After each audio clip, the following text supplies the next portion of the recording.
मिरु बनसुनि दैदेनगिरिफोरा दिल्लीनिफ्राय कक्राझाराव सौफैफिनबाय। बर' माहारियारि फरायसा आफाद बनसुआ रायजो राजाफोरनो साबायखर बावहरदों।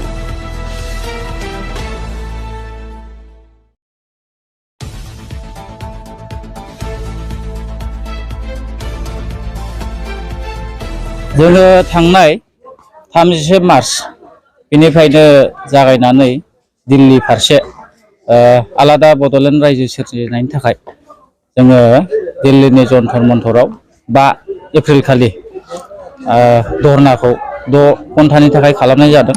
दा बे जोंनि धरना खालामनाय हाबाफारिया थारैनो साक्सेसफुल जाबाय बा जाफुंसारबाय। खारन थांनाय बोसोराव जेबायदि जाथाय जानानै थांदोंमोन बे जाथायनिफ्राय जोङो सोलोंनानै देग्लाय नैबे 2023 मायथाइनि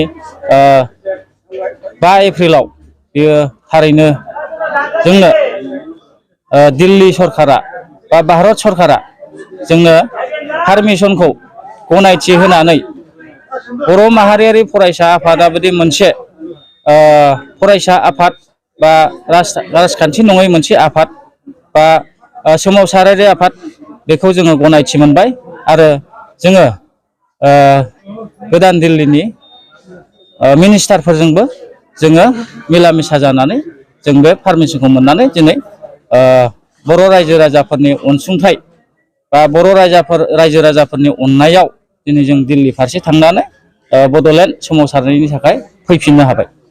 बे सोमावसारनायाव नोंथांमोना सोर साबसेनोहाय मेम'रेन्डाम होखो रायजो राजानि सोमोन्दै बेखौ रायजो राजानो खोन्थाहरनो हागोन नामा?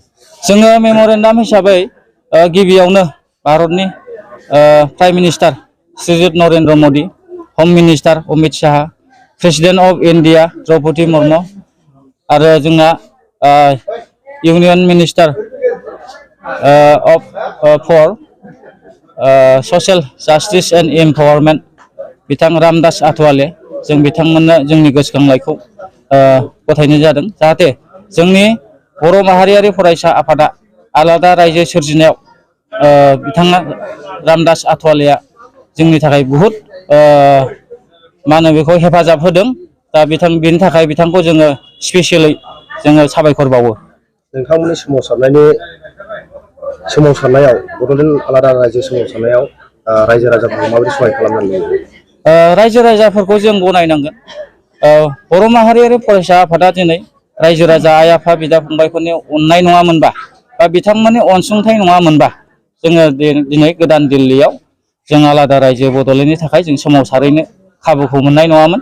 बेनि थाखायनो आङो बनसुनि जानानै बा बर' माहारियारि फरायसा आफादनि जानानै साफ्रोमबो बर' रायजो राजा आइ आफा बिदा फंबायखौ आखाइ खबजबनानै खुलुमहरो आरो फैबाय थानाय समाव बिथांमोनहा आरोबाव नांगौ बायदि जोंनो सहाय होबावो बेखौनो मिजिं